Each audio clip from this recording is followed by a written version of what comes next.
नमस्कार, मी मनस्वी। आज आपण बनवतोय कैरीची चटणी।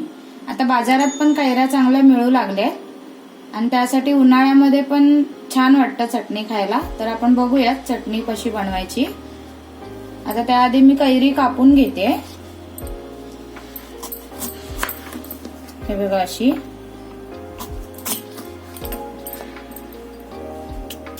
आपण त्याचे मोठे मोठे तुकडे करायचे।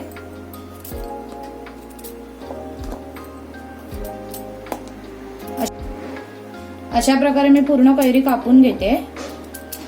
आता आपण कैरीची चटणी बनवायला साहित्य लागेल ते मी तुम्हाला सांगते। ही कैरी मी आता कापून घेतली पूर्ण।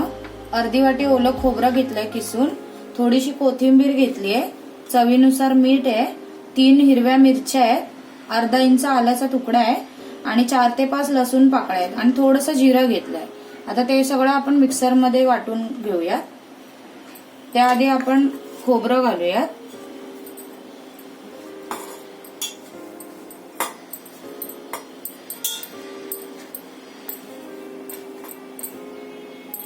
त्यानंतर हे चवीनुसार मीठ घेतलंय ते घेऊया। 3 हिरव्या मिरच्या घेऊया, आल्याचा तुकडा घेऊया, 4 ते 5 लसूण पाकळ्या, कोथिंबीर आणि त्यानंतर जिरं घालूया आपण। आणि ह्या कैऱ्या जे कापून घेतल्यात ते घालूया आपण आणि थोडं थोडं पाणी घालून आपण त्याला वाटायचंय।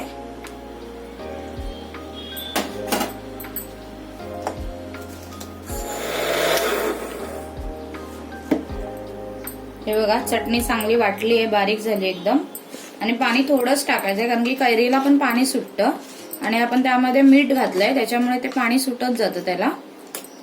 अशा प्रकारे आपली चटणी रेडी आहे।